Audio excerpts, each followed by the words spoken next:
Guys, welcome to our YouTube channel Bong views. আমি শিলাজিৎ, আমি সুদীপ্তা। আপনারা যারা এখনো পর্যন্ত আমাদের চ্যানেলটা সাবস্ক্রাইব করেনি তারা প্লিজ এক্ষুনি আমাদের চ্যানেলটা সাবস্ক্রাইব করে নেবেন, না নোটিফিকেশন বেল অন করে নেবেন পরবর্তী ভিডিওগুলোর জন্য নোটিফিকেশন পেতে। আর যারা আমাদের চ্যানেলটা সাবস্ক্রাইব করেছেন তাদেরকে অসংখ্য ধন্যবাদ। আর যারা ফেসবুক পেজে দেখছেন তারা অবশ্যই পেজটাকে ফলো করে যাবেন, আর পছন্দ হলে অবশ্যই ভিডিওগুলোকে লাইকও করে যাবে। তো আজকে আমরা নিয়ে চলে এসেছি একদমই একটা অন্য রকম ভিডিও নিয়ে। তো অ্যাকচুয়ালি হচ্ছে আমরা যদিও আমরা জানি না এই ভিডিওটার ভেতরে কি রয়েছে, তো অ্যাকচুয়ালি আমরা জানি যে বাংলাদেশের স্বাধীনতা 2.0 এর পর হচ্ছে মানুষজন ভীষণ খুশি এবং তারা হচ্ছে প্রধান উপদেষ্টার আর কি শাসনে যথেষ্ট স্যাটিসফাইড এবং বাংলাদেশের উন্নতি হচ্ছে ইত্যাদি ইত্যাদি। কিন্তু আবার এটা মেজরিটি আমরা মানুষের থেকে কমেন্ট বক্সে যেটুকু আমরা দেখতে পাই বা অনেক সময় ভিডিওতেও আমাদের যেরকম দেখানো হয়েছে, বাট কিছু পার্সেন্টেজ রয়েছে, এবার সেটা কিছু না অনেক বেশি আমরা জানি না, কারণ যারা হয়তো মুখ খুলছে তারা হয়তো কিছু, তো হতেও পারে তার পেছনে অনেক বড় একটা বৃহত্তর একটা হয়তো গোষ্ঠী রয়েছে যেটা হয়তো তারা অতটা সামনে হয়তো আসছে না, সেটা আমরা জানি না। তবে কিছু মানুষ আমরা শুনেছি যে তারা হয়তো খুশি নয় বা তারা এই সরকারের অনেক কিছু হয়তো তাদের ড্রব্যাকস রয়েছে বা কিছু, এগুলো তারা আমাদের অনেক সময় হয়তো পার্সোনালিও বলে বা কিছু, বা সেটা আমরা সত্য কি সত্য মিথ্যা আমরা জানি না। বাট এইরকমই হুট করে এই ভিডিওটা স্ক্রল করতে করতে এরকম যথেষ্ট ভিউজ হয়েছে এবং যার ভিডিওটার কমেন্ট বক্স চেক করলাম, প্রত্যেকটা কমেন্টসই হচ্ছে পজিটিভ, তিনি যা বলেছেন তাকেই সাপোর্ট করা হয়েছে। তো যার জন্য ভিডিওটা বেশ একটু হাটকে মনে হলো এবং মনে হলো হ্যাঁ ডেফিনেটলি রিলেভেন্ট হবে, তার জন্যই নিয়ে আসা। তো আগে দেখে নিই ভিডিওটা, যার টাইটেল হচ্ছে শেখ হাসিনার প্রতিটা কথা এখন সত্য প্রমাণিত হচ্ছে, আমরা ভাবতাম তিনি ক্ষমতায় থাকার জন্য মিথ্যা বলছে, এবং চ্যানেল নেম হচ্ছে দাদা ভাই।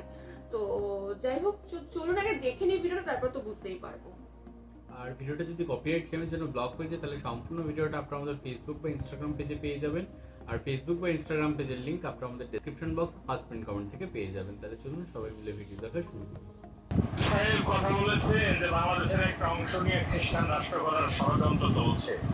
আরে ভাই, এই কথা তো দীর্ঘ বছর আগেই আওয়ামী লীগ সভানেত্রী সাবেক প্রধানমন্ত্রী শেখ হাসিনাই বলে গেছেন। শেখ হাসিনার প্রতিটি কথাই এখন ধীরে ধীরে সত্যতে পরিণত হইতেছে। তিনি বলেছিলেন অনেক আগে যে চট্টগ্রাম বান্দরবনের একটা অংশ নিয়ে, মায়ানমারের একটা অংশ নিয়ে তারা একটি খ্রিস্টান রাষ্ট্র করার ষড়যন্ত্র করতেছে।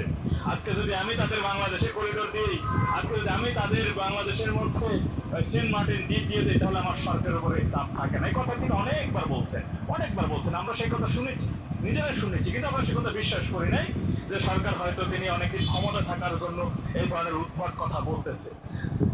এই জন্য আমরা তার তৎকালীন সময় কথাগুলো বিশ্বাস করি, কিন্তু ধীরে ধীরে সেই কথাগুলোই এখন সত্যতে পরিণত হতে যাচ্ছে।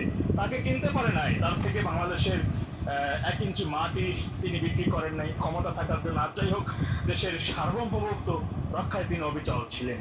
সেই বিষয়টা এখন ধীরে ধীরে প্রমাণ পাচ্ছে এদেশের সাধারণ মানুষ, আপনারা যারা রাজনীতি করতেছেন আপনারাও। ঠিক দেখলাম গতকালকে বিএনপির স্থায়ী কমিটির সদস্য সিনিয়র নেতা মির্জা আব্বাস সাহেব বলেছেন গত 8 মাসের মধ্যে 90,000 কোটি টাকা দেশ থেকে পাচার হয়ে গেছে। অর্থাৎ আগে যে পরিমাণ পাচার হইতো তার এখন হলো বাঘের মুখে বসে বাংলাদেশ। চিন্তা করেন, মাত্র 8 মাসের মধ্যে 90,000 কোটি টাকা বাংলাদেশ থেকে পাচার হয়ে গেছে ইতিমধ্যে। আমরা দেখছেন যে করিডোরের বিষয়ে বাংলাদেশের চট্টগ্রাম বন্দর যে কোনো প্রকার টেন্ডার ছাড়াই সরকার সম্পূর্ণভাবে নিয়ম নীতির তোয়াক্কা না করে তিনি যুক্তরাষ্ট্রের কাছে সেই আমাদের চট্টগ্রামের বন্দরটি তিনি দিয়ে দেন তাদের কাছে। আজকে করিডোর দিয়ে দেওয়া হচ্ছে, তথাকথিত মানবিক করিডোর নামক যে বিষয়টি, এই ধরনের কথা বলে তাদেরকে এই করিডোর দিয়ে দেওয়া হচ্ছে এবং সেই বিষয়ে তারা বলতেছে যেটি মানবিক করিডোর। আজকে বাংলাদেশের স্বাধীনতার সার্বভৌমত্ব যখন হুমকির মুখে দেখেছেন আপনারা, বাম গণতান্ত্রিক জোট এবং বিএনপির সাথে থাকা অন্যান্য জোট সঙ্গীরাও সরকারের কাছে সরকারের কাছে এই বিষয়ে যে করিডোরের বিষয় নিয়ে কথা বলেছে। এমনকি নির্বাচন সংস্কার কমিশনের একজন সদস্য তিনিও বলেছেন যে এই ড্যাশ ডট বা অন্য কোনো কথা না বলে করিডোরের বিষয় এবং চট্টগ্রামের বন্দর যে আমেরিকাকে দিয়ে দেওয়া হলো সে বিষয় কোনোভাবে দেওয়া যাবে না, সাথ দেওয়ার মতো এখতিয়ার এই সরকারের নেই। কেননা এই সরকার তো অনির্বাচিত সরকার, এই সরকার মধ্যস্থকারী একজন সরকার, যিনি যে তথাকথিত সংস্কারের কথা বলছেন, সেই সংস্কারের কথা বলে দীর্ঘদিন ক্ষমতায় থাকার জন্য নিতে পায় তারা, আর তাকে সাপোর্ট দেওয়ার জন্য কিন্তু এই সরকার সম্পূর্ণভাবে পাহারায় তার। এর আগে এই ডক্টর মোহাম্মদ ইউনূস সাহেবের বিষয়ে আরেকটি কথাও কিন্তু আওয়ামী লীগ সভানেত্রী বারবার বলতেন যে উনি প্রচন্ড রকমের মিথ্যা কথা বলেন, উনি প্রচুর মিথ্যা কথা বলেন, যার প্রতিটা পদে আমরা দেখতে পাচ্ছি সত্যি কথা যে ডক্টর মোহাম্মদ ইউনূস সাহেব প্রতি মনে হচ্ছে যে উনি 100-র ভিতরে 99.99 কথাই মিথ্যা বলেন। আর যারা সবচাইতে ভালো গুছিয়ে সুন্দরভাবে মিথ্যা বলতে পারেন এই শফিক সাহেবের যে কিভাবে খুঁজে পাইছেন আল্লাহ মালুম, আল্লাহ জানা, যারা কিভাবে যে ডোনার মতো করে যাতে যেমন সে সুন্দরভাবে গুছিয়ে মিথ্যা বলতে পারেন। আজকে উনি বলেন যে করিডোরের বিষয় নিয়ে, নিরাপত্তার বিষয় নিয়ে যারা কথা বলে তারা রাজনৈতিক অপরিপক্ক। চিন্তা করা যায় এই ধরনের কথা কিভাবে বলেন, কারণ মির্জা ফখরুল ইসলাম সাহেব অপরিপক্ক, মির্জা আব্বাস সাহেব অপরিপক্ক, যারা 50-60 বছর পর্যন্ত শুধু সংসদ সদস্য হিসেবে দেশের সেবা করেছেন, জনগণের সেবা করেছেন, তারা অপরিপক্ক, আর উনি পরিপক্কওয়ালা মাল খান। চিন্তা করেন। আর ঠিক দেখেন যখন বিভিন্ন রাজনৈতিক দল বাংলাদেশের করিডোরের বিষয়, স্বাধীনতা সার্বভৌমত্বের বিষয়, এই সরকারের কাছে বাংলাদেশ নিরাপদ না, তখন এই বিষয় যখন সরব, ঠিক তখনই এই সরকারের যে বিরোধী দল, এই সরকারের যে রাজনৈতিক দলটা আছে, এই কি যেন নতুন গজিয়ে ওঠা, যাদের কোনো গঠনতন্ত্র নাই, যাদের কোনো রেজিস্ট্রেশন নাই, যাদের কোনো পরিকল্পনা নাই, সেই এনসিপি নামক রাজনৈতিক দল অমনি মাঠে নেমে যায়, অমনি একজন সমন্বয়কে রাস্তায় নামিয়ে দেয় যে কাউকে তাকে মারছে। এ ধরনের একটা নিউজ সাধারণ মানুষের সাধারণ মানুষের চিন্তা অন্যদিকে ঘুরানোরই একটি পায় তারা এই সরকারের। একাধারে তিনি দেশ রাষ্ট্রের প্রধান উপদেষ্টা, আর একাধারে তিনি একটি রাজনৈতিক দলের সভাপতি বটে, ছায়া সভাপতি বললে ভুল পাবে না। অর্থাৎ সাধারণ মানুষের মাইন্ড ঘুরানোর জন্য যখন এই মুহূর্তে যখন বিএনপি সহ সমমনা অন্যান্য রাজনৈতিক দল, বাম গণতান্ত্রিক দল সিপিবি যখন এই করিডোরের বিষয়ে স্বাধীনতা সার্বভৌমত্ব রক্ষার বিষয়ে যখন রাস্তায় সরব হয়েছে, ঠিক এমন সময়ে কিন্তু দেখেন তারা এখন সিপিবিকে দিয়ে আওয়ামী লীগের কেন্দ্রীয় কার্যালয়, এই এনসিপিকে দিয়ে আওয়ামী লীগের কেন্দ্রীয় কার্যালয় দখল, এবং সেখানে একটা যুব পার্টি আর একটা সহযোগিতা সংগঠনের নামক উদ্বোধন বা নতুন আত্মপ্রকাশ, এমন একটা অনুষ্ঠান দিয়ে আর কি সাধারণ মানুষের চিন্তা আগামীতে আরো অরাজক সৃষ্টি হবে রাষ্ট্রীয় মদদে, আর কিছুই না। এটাই সত্য কথা। তাই সাধারণ যারা রাজনীতিবিদ রয়েছেন তাদের অন্তত পক্ষে এই বিষয়ে সরবভাবে একটু সাবধানতা অবলম্বন করতে হবে, বা সেই বিষয়টা দৃষ্টি রাখতে হবে যে এই সরকার করতে গিয়ে অনেক ধরনের অরাজকতার সৃষ্টি হবে দেশের মধ্যে, যাতে যেমন সাধারণ মানুষ এই করিডোরের বিষয়, স্বাধীনতা সার্বভৌমত্ব রক্ষার বিষয় যে উপদেষ্টা বলছেন মানচিত্র নতুন করে রাখতে হতে পারে, তারা ইতিমধ্যে মানচিত্র বিক্রির সম্পূর্ণ পায়তারা তারা করে ফেলছে, ভিতরে ভিতরে কি আরো কি করে ফেলছে সে বিষয়টা এখন পর্যন্ত জানা নাই, যে এখনো অপ্রকাশিত রয়েছে। সুতরাং এই বিষয়গুলো ঠিক রাখার জন্য, সাধারণ মানুষের মাইন্ড অন্যদিকে ঘোরানোর জন্য সরকার তার এই রাজনৈতিক দলটাকে সর্বোচ্চভাবে ব্যবহার করবেন, এই সমন্বয়কদের ব্যবহার করবেন। সুতরাং আমি সাধারণ মানুষদের উদ্দেশ্যে বলতে চাই, দেখুন একটা সময় কৃষকের ছেলে, একটা সময় 30 টাকা 40 টাকার ভাত খাওয়ার ছেলেটা এই সমন্বয়কে এসে রাতারাতির মধ্যে কোটি কোটি টাকার মালিক বনে গেছেন। তারা কখনো দেশপ্রেমিক না, তারা আপনার আমার জন্য না, তারা জনগণের জন্য না, তার দেশের জন্য না, নিজেদের আখের গোছানোর জন্য। তাই ওদেরকে প্রতিহত করুন, ওদেরকে প্রতিরোধ করে তুলুন, ওদের বিরুদ্ধে ওদের কথায় কান দেবেন না।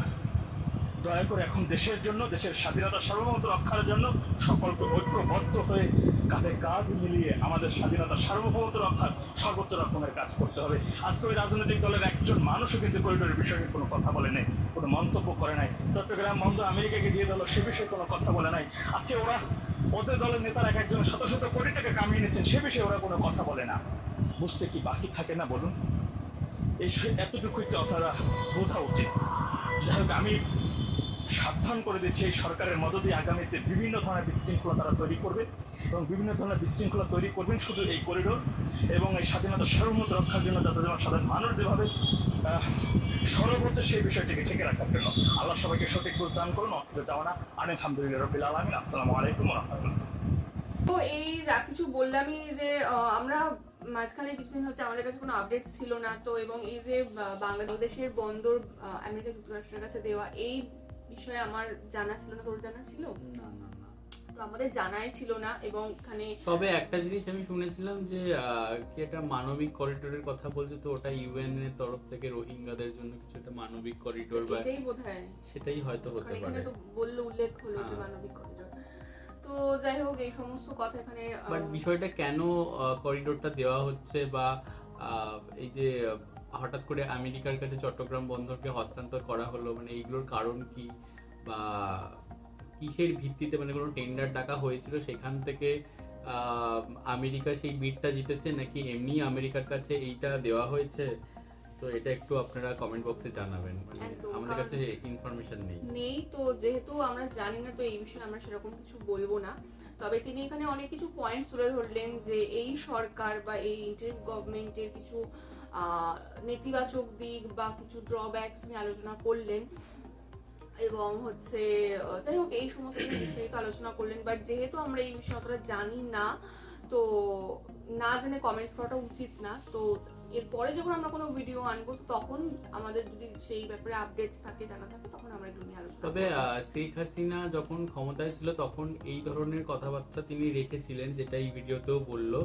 তো সেইটার পরিপ্রেক্ষিতে এখন যে ঘটনাগুলো ঘটছে, তো সেইগুলো কতটা যুক্তিযুক্ত বা কতটা ঠিক বা ভুল, সেটা আপনারা কমেন্ট বক্সে একটু আর জানাবেন। এখানে যেমন বলা হলো যে যারা সমন্বয়ক রয়েছে, তো তারা হচ্ছে মানে খুব বেশি হচ্ছে মানে কি বলে, মানে স্বার্থপর বা নিজের আখের গোছানো এই যে ব্যাপারটা বা স্বার্থলোভী, তো এইগুলো আর কি হয়ে গেছে। তো এটা আমরা জানি না যে কতটা সত্য। তো এই আর একটা ব্যাপারে জিনিসও বরং আমাদের জানা কিছু নেই। টাকা পাচারের কথা এখানে হ্যাঁ, বললো। ওইটাই বলছিলাম যে আমরা জানি যে বাংলাদেশের যে রিজার্ভ সেটা বাড়ছে বা যেভাবে আর কি অর্থনৈতিকভাবে বাংলাদেশ গভর্নমেন্ট স্ট্রং হচ্ছে, তো যে যে দশায় আর কি বাংলাদেশ চলে গেছিল মানে অর্থনৈতিকভাবে, তো সেখান থেকে রিকভার করছে। তো আমরা এই আপডেটটা জানতাম, বাট এই টাকা পাচার এই বিষয়গুলো কতটা সত্যি সেগুলো কিন্তু আমাদের জানা নেই। তো ভিডিওতে দেখলাম, এটা আপনারা মানে জানাবেন যে সেটা হ্যাঁ, মানে কতটা ঠিক। সবটাই আপনাদের কাছেই থাকলো। তবে এই ভিডিওতে যারা কমেন্টস করেছে, প্রচুর কমেন্টস করেছে, আপনারা দেখে নেবেন, তারা কিন্তু সবাই কিন্তু তাকে সমর্থন করেছে। এবার আমাদের ভিডিওতে দেখবার যে আমাদের ভিডিওতে যারা অডিয়েন্স আছে তাদের কি মতামত, তো আপনারা অবশ্যই হচ্ছে কমেন্ট বক্সে জানাবেন। এবং এই ধরনের যদি ভিডিও পেতে চান তাহলে অবশ্যই ভিডিওটাকে লাইক করে যাবেন, আমাদের চ্যানেলটা সাবস্ক্রাইব করে যাবেন। আর সাবস্ক্রাইব বাটনের পাশে জয়েন বাটন পেয়ে যাবেন, সেখানে কিছু ফ্যাসিলিটিস দেওয়া থাকে, চাইলে আপনারা চেক করতে পারেন। আর আমাদের যে ফেসবুক আর ইনস্টাগ্রাম পেজ রয়েছে আমাদের চ্যানেলে, সেখানে আপনারা ফলো করতে ভুলবেন না, লিঙ্ক ডেসক্রিপশন বক্সে পেয়ে যাবেন। আর আমাদের চ্যানেলের যে ফেসবুক গ্রুপটা রয়েছে সেখানে আপনারা জয়েন করে আপনারা আপনাদের মনের মতো সমস্ত কিছু পোস্ট করতে পারেন, তার লিঙ্কও ডেসক্রিপশন বক্সে দেওয়া রয়েছে। আর আমাদের যদি আপনারা পার্সোনালি পছন্দ করে থাকেন আমাকে শিলাজিৎ সুদীপ্তা হিসাবে, তাহলে আমাদের পার্সোনাল ফেসবুক আর ইনস্টাগ্রাম সাইটেও ফলো করতে পারেন, লিঙ্ক ডেসক্রিপশন বক্সে পেয়ে যাবেন। তো দেখা হচ্ছে পরবর্তী ভিডিওতে, আজ এ পর্যন্তই, টাটা। নমস্কার।